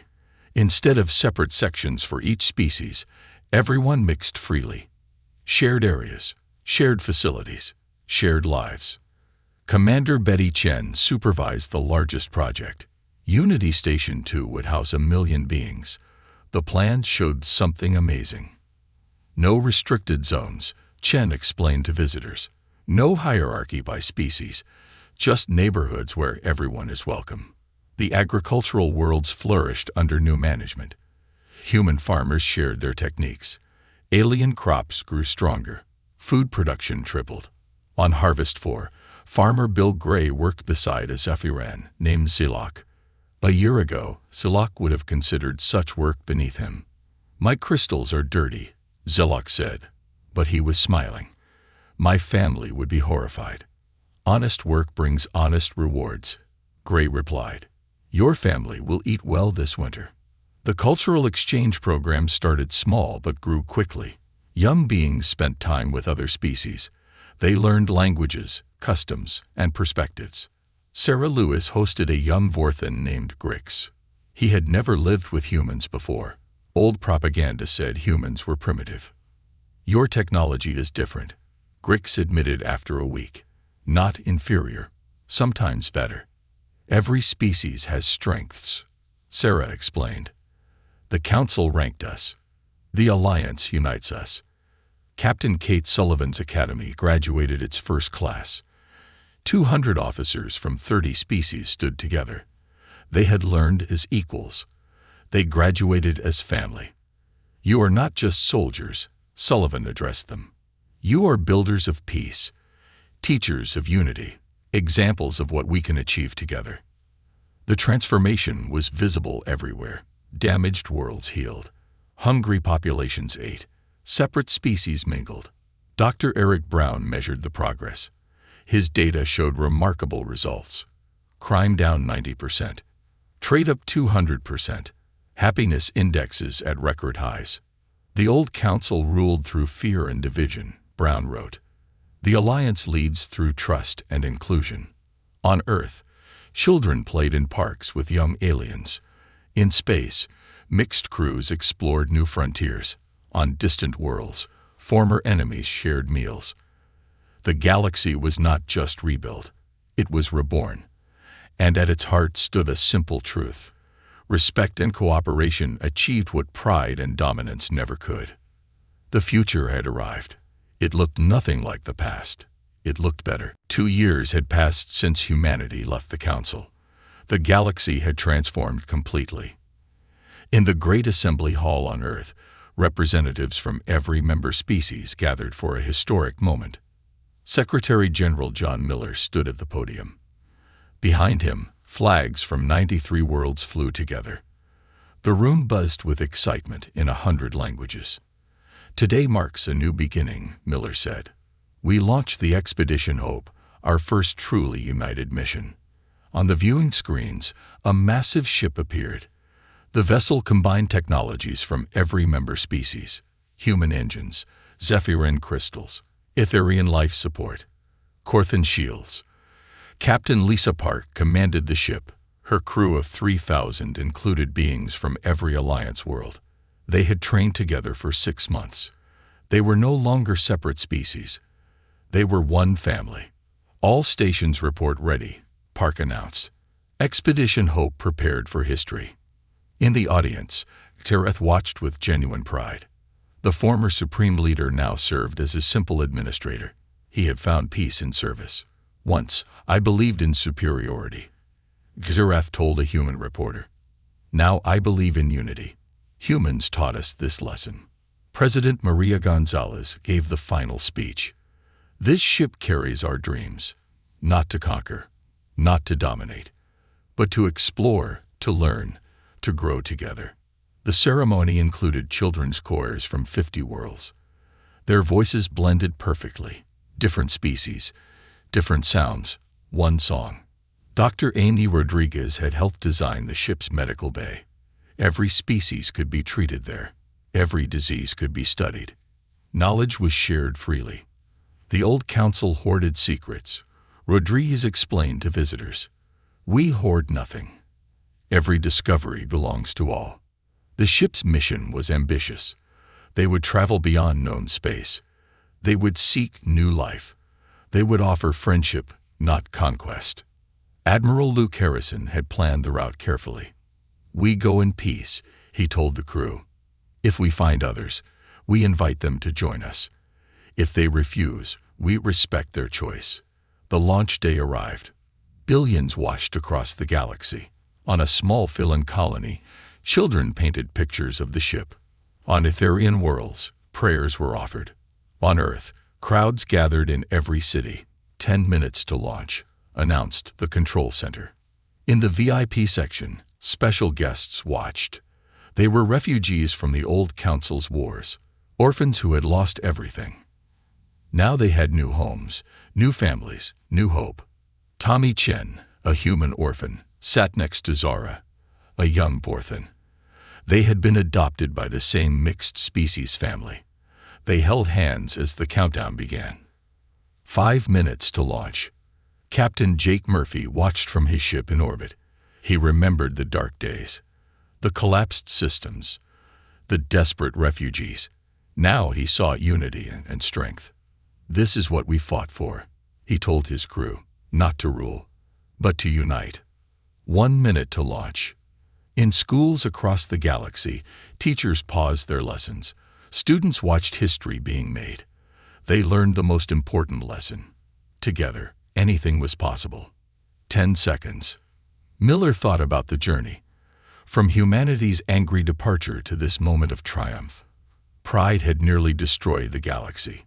Humility had saved it. Launch. The Expedition Hope rose from Earth. Its engines roared with power. Its hull gleamed with hope. Inside, 93 species worked as one. As the ship reached orbit, it passed the memorial station. Built where the old council had met, it remembered the past while celebrating the future. The ship's message beacon activated. It broadcast in every known language and mathematical code. "We are the United Galaxy Alliance. We come in peace. We offer friendship." Captain Park looked at her mixed crew. Human and alien. Former enemies, now family. "Take us out," she ordered. "Let's make history." The ship jumped to faster than light speed. Behind it, the galaxy continued its new path. Markets thrived. Peace reigned. Children played together. And in the quiet of space, John Miller smiled. Humanity had not just saved itself. It had saved everyone. The future was bright. The future was together. The massive chamber on Nexus Prime Station hummed with the energy of 100 different alien technologies. Ambassador John Carter sat perfectly still at the human delegation table, his hands folded calmly as he watched the Vorthan Chancellor rise from his crystalline throne. The alien's 3 eyes gleamed with what humans had learned to recognize as smugness. "Today we present our final offer to the human delegation. Chancellor Zexkov announced, his translator implant making his words sound mechanical and cold. The Galactic Council has deliberated for months on this matter. We believe these terms are more than generous. Dr. Lisa Morgan, sitting to Carter's left, kept her expression neutral despite the anger burning in her chest. She had spent 15 years in diplomatic service, and she had never seen such arrogance. The holographic display in the center of the room flickered to life, showing the proposed treaty terms in dozens of alien languages and one lone human script. Admiral Paul Bennett leaned forward slightly, studying the terms. His weathered face showed no emotion, but his jaw tightened almost imperceptibly. 30 years of military service had taught him to read between the lines, and what he saw made his blood boil. The terms are simple, the Chancellor continued, clearly enjoying himself. First, the human military will be disbanded and replaced with Council peacekeepers. Second, all human colonies beyond the Sol system will submit to Council governance. Third, Earth will accept permanent observer status in the Council with no voting rights. Fourth, all human trade will be conducted through Council-approved channels only. Carter's aide, Lieutenant Commander Sarah Blake, gripped her data pad so tightly her knuckles went white. The young officer had graduated top of her class from the Diplomatic Academy, but nothing had prepared her for this level of humiliation. The Draconian representative, a massive reptilian creature named General Kithrix, added his voice to the discussion. The recent incident at Ta City clearly demonstrates humanity's aggressive nature. Your ships attacked peaceful vessels without provocation. Dr. Morgan's voice cut through the chamber like ice. Those were pirate raiders attacking a civilian transport. Our forces defended innocent lives. Your version of events differs from our investigation. The Chancellor replied dismissively. Regardless, these terms are final. The Council grows tired of human stubbornness.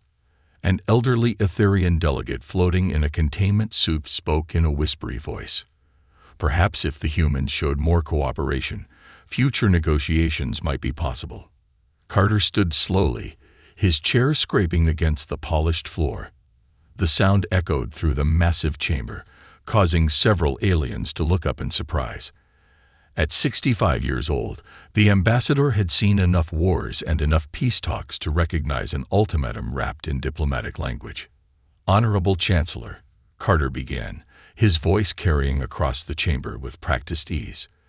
The human delegation appreciates the Council's generous offer. Such momentous decisions cannot be made hastily. We must consult with our government. The Chancellor's middle eye narrowed. How long do you require? 48 hours should be sufficient. General Kithrix snorted, a sound like steam escaping from a pressure valve. 48 hours to accept the inevitable. Your species has no choice in this matter. Admiral Bennett stood as well, his uniform crisp and intimidating even among alien warriors. Every species has choices, General. The question is whether they're willing to live with the consequences. The alien delegates exchanged glances, some amused, others simply bored. They had dealt with dozens of species over the centuries. In the end, they all submitted to Council authority. Humans would be no different. Dr. Morgan gathered her files with deliberate care, her movements precise and controlled. She had served in 3 different galactic conflicts and helped negotiate peace treaties with 5 alien civilizations. She knew fear when she saw it, and she knew pride. What she saw now in the alien faces was neither. It was contempt. As the human delegation prepared to leave, Chancellor Zexkov called out one final time. Ambassador Carter, we trust you will make the right decision. The galaxy is a dangerous place for those who stand alone. Carter paused at the chamber's entrance, turning back to face the assembled aliens. His smile was polite, diplomatic, and completely without warmth. Indeed it is, Chancellor. Indeed it is. Admiral Helen Brooks stood on the bridge of the UH Constitution, watching the stars slowly drift past the viewport. The massive human battleship patrolled the outer rim of known space, far from the politics and games of the inner systems. She preferred it this way. Out here, things were simple. Clear. The communications officer turned toward her, his young face serious. Admiral, we're receiving a priority transmission from Earth Command. Command code Alpha 7. Brooks felt her pulse quicken. Alpha 7 meant immediate action. No questions asked. She had seen that code only twice in her 30-year career, and both times it had changed everything. Put it through to my ready room. And Lieutenant, make sure we're completely secure. Minutes later, Brooks stared at the decoded message on her personal terminal. 3 words that would reshape the galaxy. Activate Protocol 7. She knew what it meant. Every human military officer above the rank of captain knew what Protocol 7 entailed. It had been theoretical until now, a contingency plan developed by the finest strategic minds on Earth. But seeing it in action felt surreal. Brooks activated her ship's internal communications. All department heads to the bridge. This is not a drill. Across the galaxy, similar scenes played out on hundreds of human vessels. Captain Rick Taylor received the same message aboard the UHS Discovery while conducting joint research with Xanthari scientists in the Kepler system.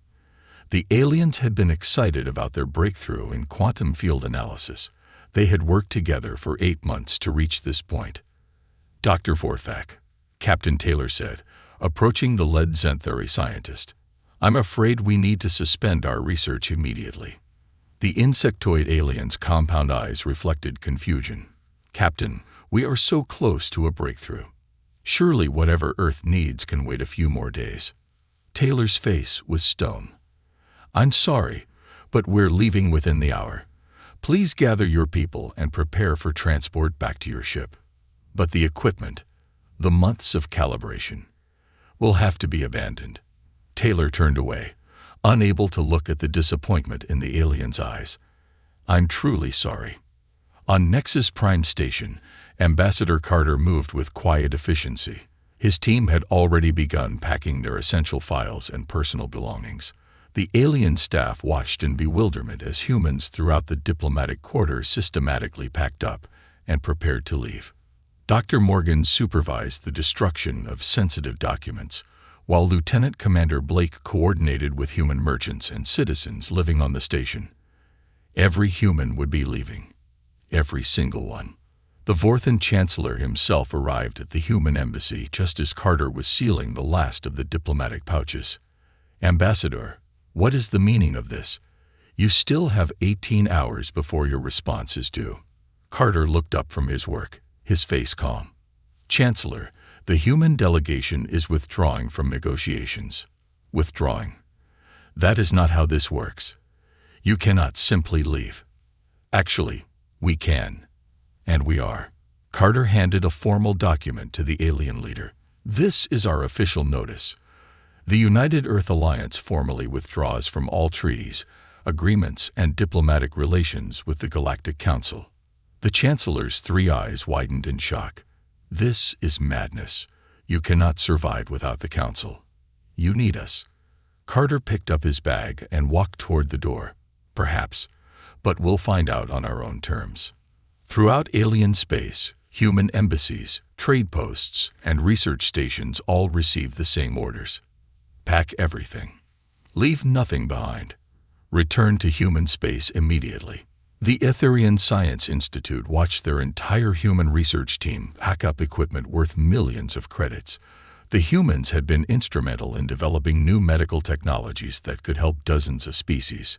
Please, Dr. Thyman pleaded with the human team leader. You cannot take this knowledge with you. It belongs to all species. Dr. Jennifer Walsh looked up from the quantum medical scanner she was carefully packing. This is human technology, developed by human scientists. We're taking it home. Within 72 hours, the last human transport ship crossed the boundary into Earth Alliance space. Behind them, they left confused aliens, half-finished projects, and broken trade agreements. The galaxy suddenly felt much larger and more empty. Admiral Brooks stood on her bridge, watching the final human convoy pass by her ship. Soon, they would all be home. Soon, the real work would begin. She thought about the alien faces she had seen over the years, some friendly, others hostile, most simply indifferent. They had all made the same mistake.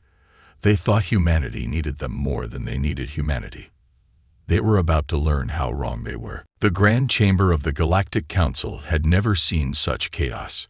3 weeks had passed since the human withdrawal, and the effects rippled through every sector of alien civilization like a tsunami of problems. Chancellor Zexkoth paced behind his crystalline throne, his 3 eyes darting between the dozens of holodisplays showing crisis reports from across the galaxy. Trade routes that had operated smoothly for decades now faced massive delays. Human merchant ships had carried goods between systems that other species found unprofitable. Without them, entire colonies struggled to get basic supplies. "This is impossible," roared General Kithrix, his scaled fist slamming into the council table. "They cannot simply vanish from our space. We rule this galaxy, not them." The elderly Etherian sage floated in his containment suit, his ancient voice carrying across the chamber. "Perhaps that was our mistake, General. Perhaps we never rule them at all." A Xanthari delegate clicked his mandibles nervously. "The humans have cut all communications. We've sent dozens of messages to Earth space. Nothing. Complete radio silence." "What about the joint medical research on Antares IV?" asked an Aquitarian representative, her gills fluttering with anxiety. "The plague affecting our outer colonies was nearly cured. The human scientists took all their equipment and data." Dr. Thymon's containment suit glowed dimmer than usual, a sign of his distress. "Our research into quantum drives has stopped completely. The humans provided 60% of our understanding in that field. Without them." "Without them, what?" Chancellor Zexkoth demanded. "Without them, we are decades behind schedule. Maybe centuries." More reports flooded in. The mining station at Regel Sector had shut down because human engineers designed its power systems. Repairs would take months without human technical support. 3 major shipping lanes had become dangerous because human patrol ships no longer protected merchant vessels from pirates. A young Vorthan aide rushed into the chamber, his uniform wrinkled from running. "Chancellor, urgent news from the frontier. The Draconian fleet attempted to enter human space 2 days ago." General Kithrix straightened in his chair. "Good. It's time we reminded these humans who has the real power here." "Sir," they were turned back. The chamber fell silent. The Draconian military was considered the strongest in the galaxy after humanity's. If they couldn't enter human space, what did that mean? Define turned back, the general said slowly. "Our ships detected massive defensive installations along the human border. Technologies our sensors couldn't identify. Admiral Vorthik reported that human ships appeared within minutes of our arrival. They gave our forces 10 minutes to leave before they would open fire." And Admiral Vorthik's response? The aide swallowed hard. "He withdrew, sir. He said the human ships were unlike anything he had ever seen." Panic began to spread through the chamber.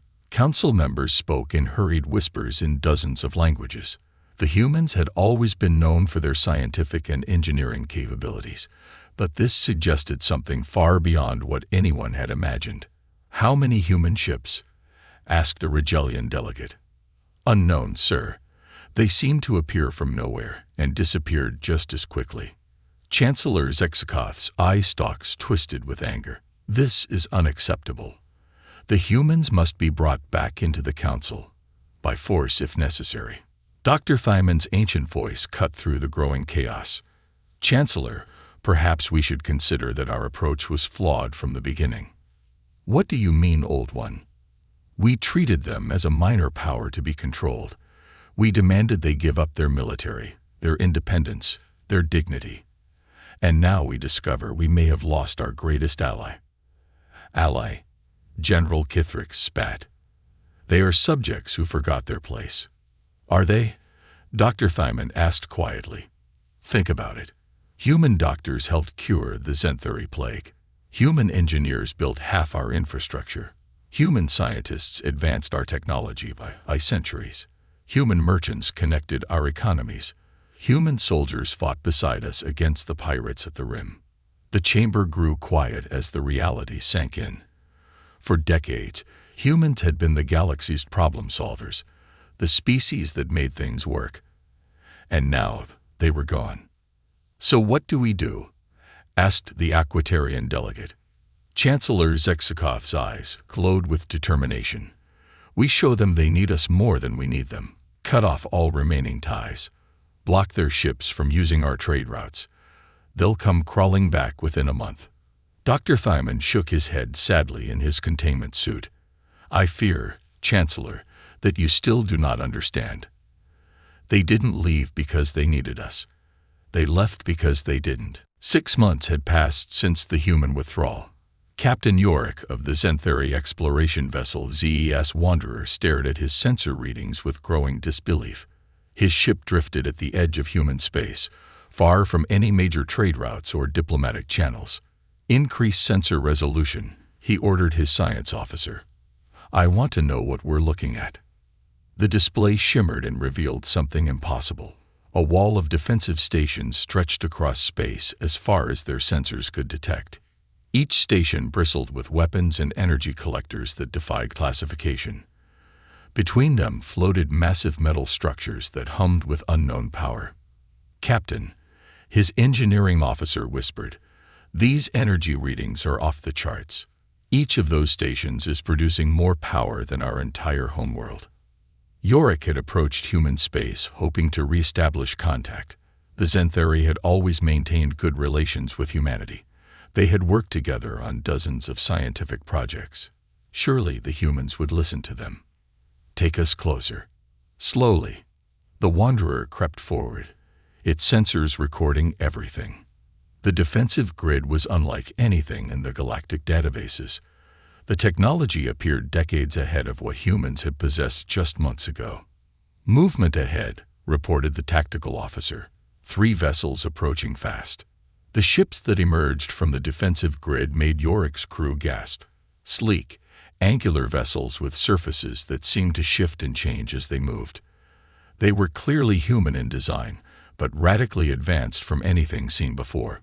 "Unknown vessel, you are in violation of territorial boundaries." The voice was crisp, professional, and unmistakably human. "Identify yourself and state your intentions." Captain Yorick activated communications. "This is Captain Yorick of the Xanthari Exploration Service. We come seeking dialogue with Earth Alliance leadership." There was a pause. Then a different voice came through, older and harder. "Captain Yorick, this is Commander Jake Sullivan of the EA's Predator. You are ordered to withdraw immediately." "Commander, please understand. We were allies once, partners in exploration and science. Surely we can talk." "The time for talk ended when you stood by and watched the Council humiliate us. You have 30 seconds to alter course away from our border." Yorick felt his hopes crumbling. "Commander, my people had no part in those negotiations. We disagreed with the Council's terms." "Your disagreement was noted. Your silence was louder." 20 seconds. The Xanthari captain looked at his crew. Fear showed in their compound eyes. The human ships had moved into attack formation with precision that spoke of extensive training and advanced coordination systems. "We are withdrawing," Yorick announced. "But Commander, the galaxy needs human expertise." "Surely. The galaxy should have thought of that before it tried to cage us." 10 seconds.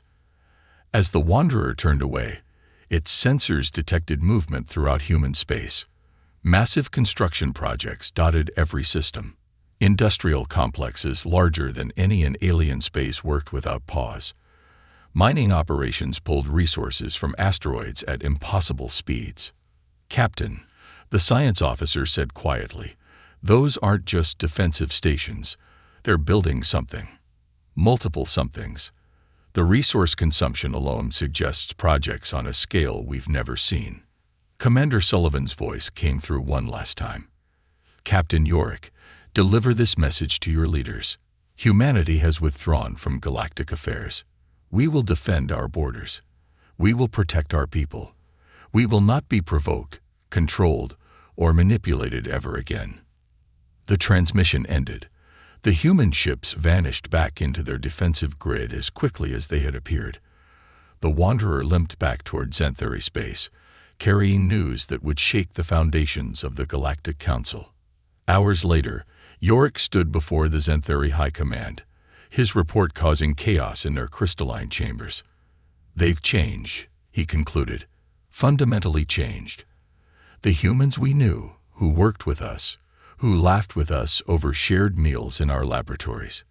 They're still there, but something else is there too. Something harder. Something that won't be pushed around anymore." The High Commander's antennae twitched nervously. "And their technology. Beyond our understanding.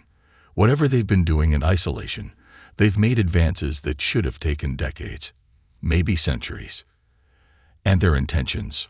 Yorick thought of Commander Sullivan's cold voice, of weapons that powered up with deadly precision. Survival, independence, and a very clear message that they don't need us anymore. In the weeks that followed, other alien expeditions attempted to probe human space. All were turned back with the same cold efficiency. The message was clear. Humanity had drawn a line in space, and they would enforce it. 1 year after humanity's withdrawal, the galaxy faced its darkest hour. The Void Hunters had returned. Admiral Grexthen stood on the bridge of the Draconian flagship Eternal Flame, watching his screens with growing horror. The enemy ships emerging from dark space were unlike anything in recorded history. Massive, organic-looking vessels that seemed to absorb light itself.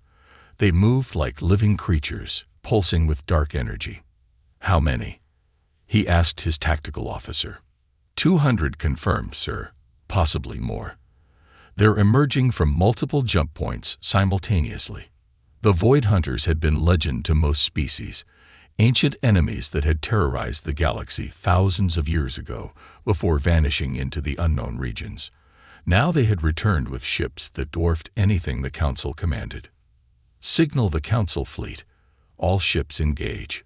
The Battle of Proxima Sector began with the fury of a dying star. Council ships from a dozen species fought with desperate courage against an enemy that seemed to shrug off their most powerful weapons. Fraconian battleships launched volleys of plasma fire. Xanthari cruisers fired quantum torpedoes. Aquatarian vessels released swarms of attack drones. Nothing seemed to work. General Susan Davis stood on the bridge of the UH Defiance, humanity's newest flagship, watching the battle from the edge of human space. Her ship was invisible to alien sensors, using stealth technology developed during the year of isolation. "Ma'am," her sensor officer reported, "the Council forces are taking heavy losses, estimated 60% casualties and rising." "And the Void Hunters?" "Minimal damage detected. Their ships appear to be regenerating faster than the Council can damage them." Colonel Tony Rodriguez stepped beside his general. "Orders, ma'am." Davis watched another Draconian ship explode on her screens. She had served with some of those crews during the Pirate Wars. Good soldiers, brave people, but people who had stood by when the Council tried to strip humanity of everything. "Continue monitoring. Record everything." The battle raged for 6 hours.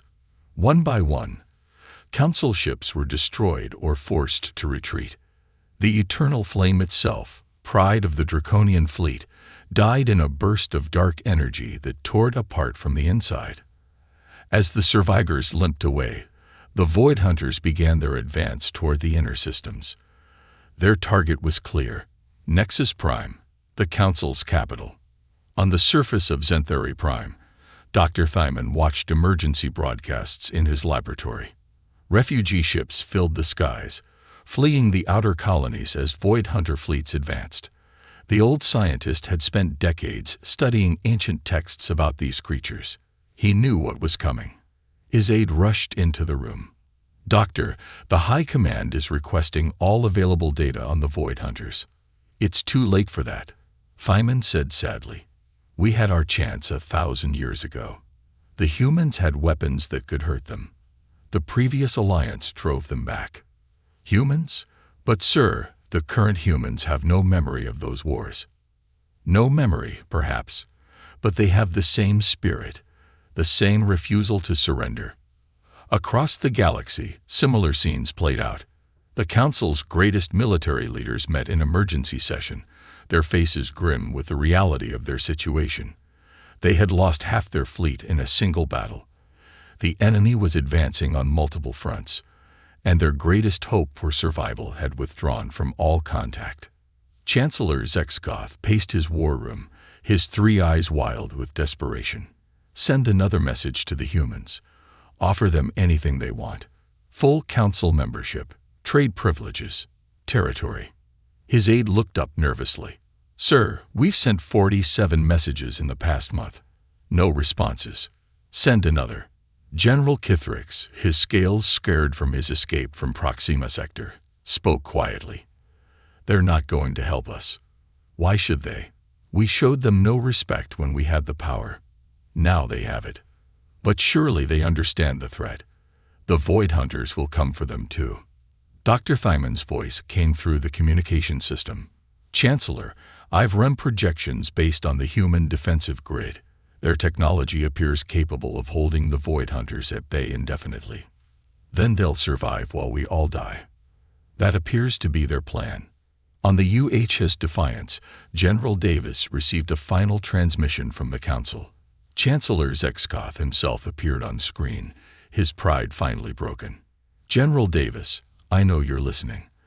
The Council formally apologizes for our treatment of humanity. We offer complete surrender of authority, full human leadership of the galaxy. Please, millions of lives hang in the balance. Davis studied the alien leader's face. She saw fear, desperation, and for the first time, genuine respect. But it was too late. Draft a reply. She told her communications officer. Keep it simple. The message that reached the Council was only 2 words.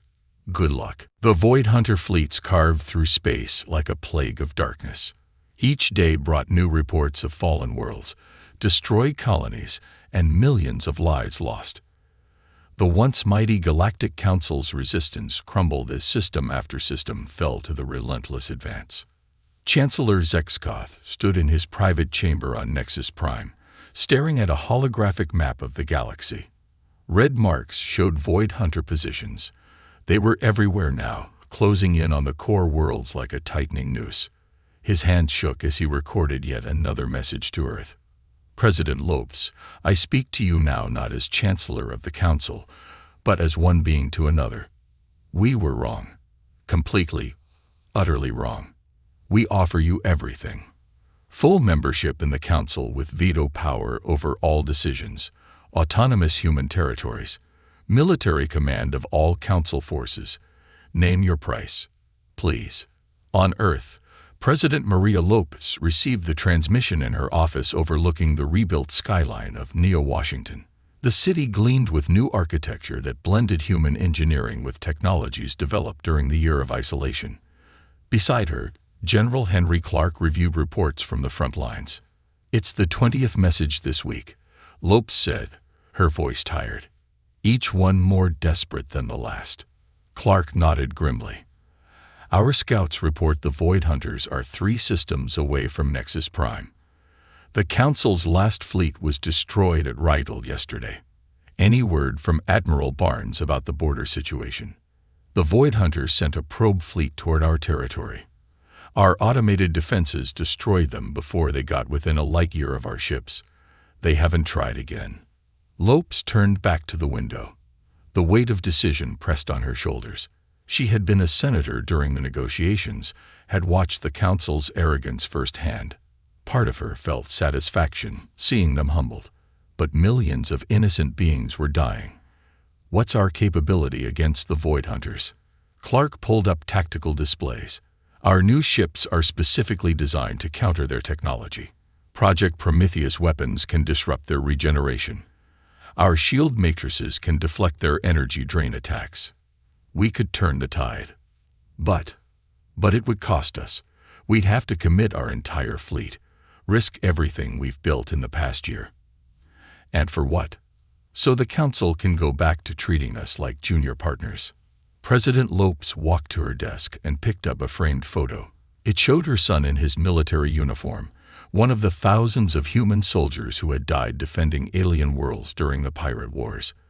The Council had barely acknowledged their sacrifice. "General, what does Admiral Brooks think?" "She believes we should let them fall. Says the galaxy needs to learn that actions have consequences."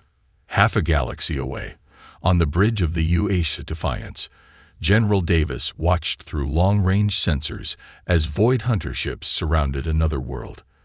The planet's last defensive satellites fired futilely at the massive organic vessels before being consumed by dark energy. "Ma'am," Colonel Rodriguez said quietly, "long-range communications from the Council. They're broadcasting on all frequencies." "Let me hear it." Dr. Thymon's ancient voice filled the bridge. The old Etherian had always been kind to humans, had opposed the Council's harsh terms. "People of the galaxy, this may be my final transmission. The Void Hunters approach our last strongholds. To any who can hear this, we failed you. We failed ourselves. We were too proud, too certain of our own importance. If you survive what's coming, learn from our mistakes. Unity requires respect, not domination." Davis closed her eyes. She remembered Dr. Thymon's kindness during cultural exchange programs, his genuine curiosity about human philosophy and art. He didn't deserve this fate. "General," Rodriguez asked, "your orders?" She opened her eyes and looked at her bridge crew. Young faces, determined faces, the children of the generation that had been humiliated by the Council. They looked to her for guidance. "Maintain radio silence. Continue monitoring." Back on Earth, President Lopes made her decision. She activated her communications system and addressed the planet.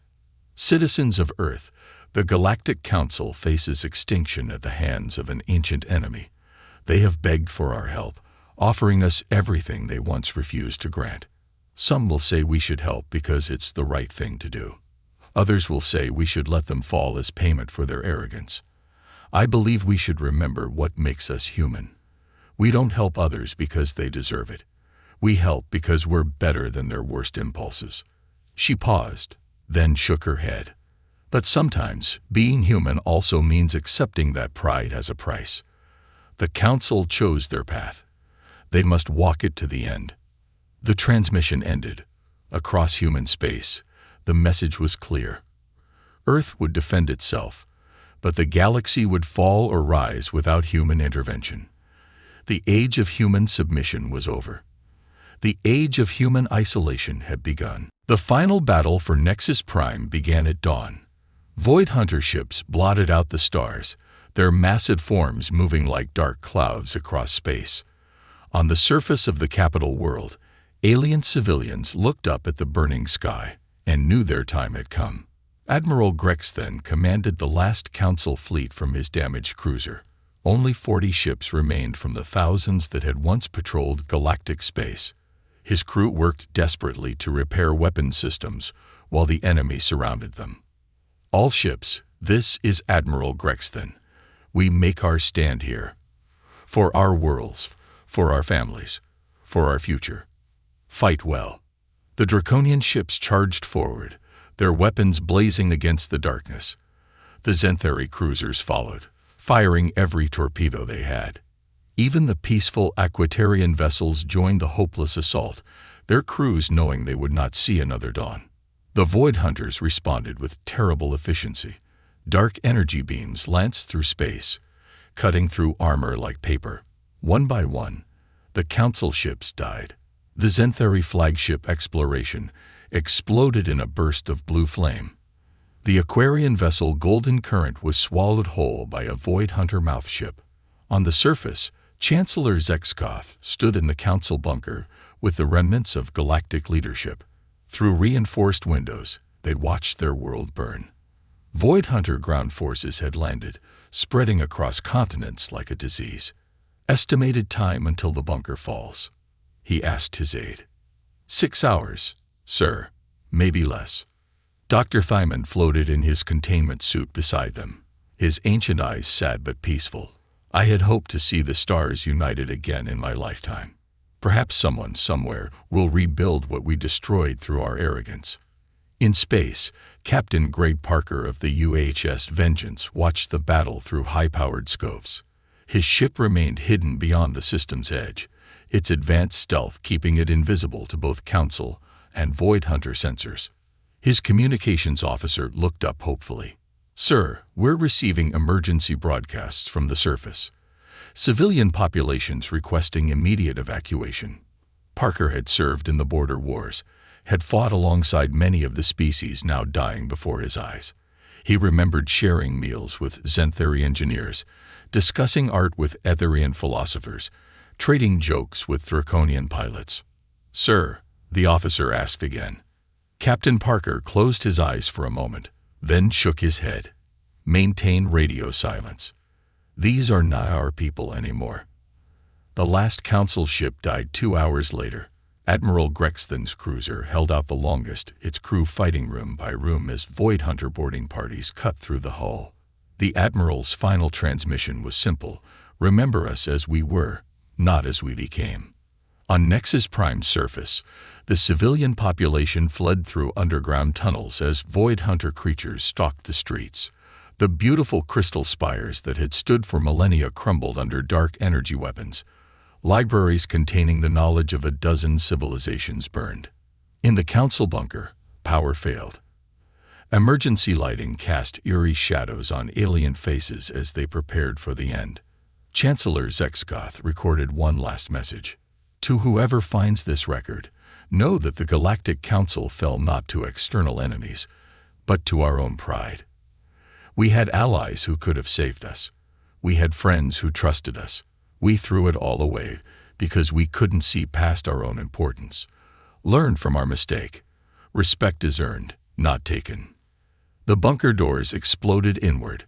Dark shapes poured through the breach, their forms shifting and writhing with malevolent energy. Screams echoed through the halls as the last leaders of galactic civilization fell. Captain Parker turned away from his screens as Nexus Prime's final city fell. His sensor officer reported what they all knew. No life signs remained on the surface. The galactic capital was dead. "Set course for home," Parker ordered. "Inform Earth Command that the Council is finished." As the Vengeance jumped into hyperspace, it left behind a graveyard of worlds. The great galactic council that had ruled space for centuries was gone. The pride that had driven them to humiliate humanity had led to their extinction. In human space, Admiral Barnes received the report with grim satisfaction. The galaxy was quiet now. Empty. Safe. But emptiness, he reflected, was better than subjugation. The Council had chosen pride over wisdom, control over cooperation. Now they were gone, and the galaxy belonged to those who had been strong enough to stand alone. 1 year after the fall of Nexus Prime, the galaxy looked very different.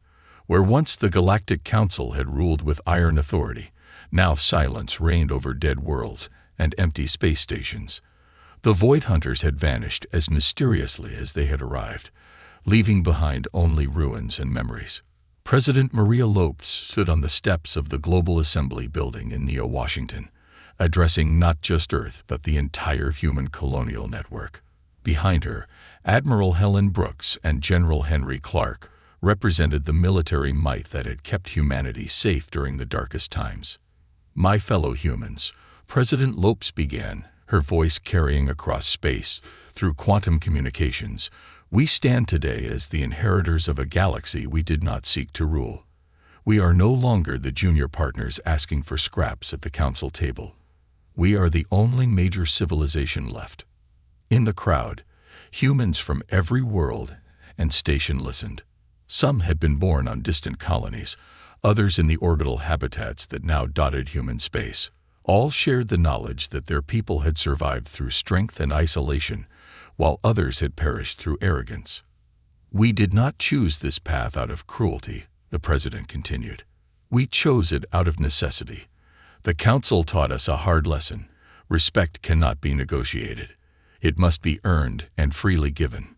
Admiral Barnes watched the speech from the bridge of the UH Constitution, now flagship of humanity's expanded fleet. Through the viewports, he could see the massive construction yards orbiting Mars, where new ships were built daily. Human technology had advanced beyond anything the old galaxy had imagined. The survivors of various alien species had not been idle. Small groups formed new alliances, careful to treat each other as equals rather than subjects. The Zentheri Science Collective, the Draconian Trade Federation, and the Etherian Philosophical Union were among the new powers that emerged from the ashes. Captain Jake Sullivan, now Admiral Sullivan, commanded the border patrols that protected human space. His ships regularly detected alien vessels at the edge of their territory, always maintaining respectful distances. The new civilizations had learned to be cautious around humanity. "We extend our hand in friendship to those who survive," President Lopes announced. "But that hand will never again be forced open in submission. We trade as equals or not at all. We negotiate as partners or not at all. We stand together in mutual respect, or we stand apart." Dr. Lisa Morgan, now Secretary of Galactic Affairs, had spent months establishing contact with survivor groups. The conversations were different now. Where once aliens had demanded and humans had pleaded, now both sides spoke carefully, measuring each word. "The galaxy is vast and dangerous," the president said, gesturing to the stars visible in the afternoon sky. "We have seen what happens when civilizations ignore that danger to play politics among themselves. We will not repeat that mistake." On distant worlds, alien survivors watched the human broadcasts. Some felt anger at humanity's refusal to help during the crisis. Others understood that humanity had simply repaid in kind the treatment they had received. In the ruins of Nexus Prime, automated probes sent by human scientists studied the Void Hunter technology. The knowledge gained would ensure that if such a threat ever arose again, humanity would be ready. But they shared this knowledge freely with the new alien alliances, remembering the value of cooperation between equals. General Clark stepped forward to conclude the address.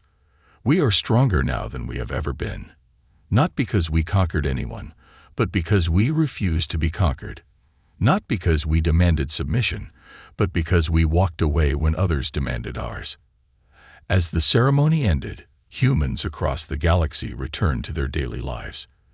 They built, explored, and discovered with a confidence born from hard experience. They had learned that sometimes the greatest victory was knowing when not to fight, and when to simply take your ball and go home. The galaxy spun on, vast and full of possibilities. And in the spaces that had once echoed with council proclamations, human ships now patrolled sovereign borders, flying proudly under flags that had never been lowered in surrender. The age of human independence had truly begun.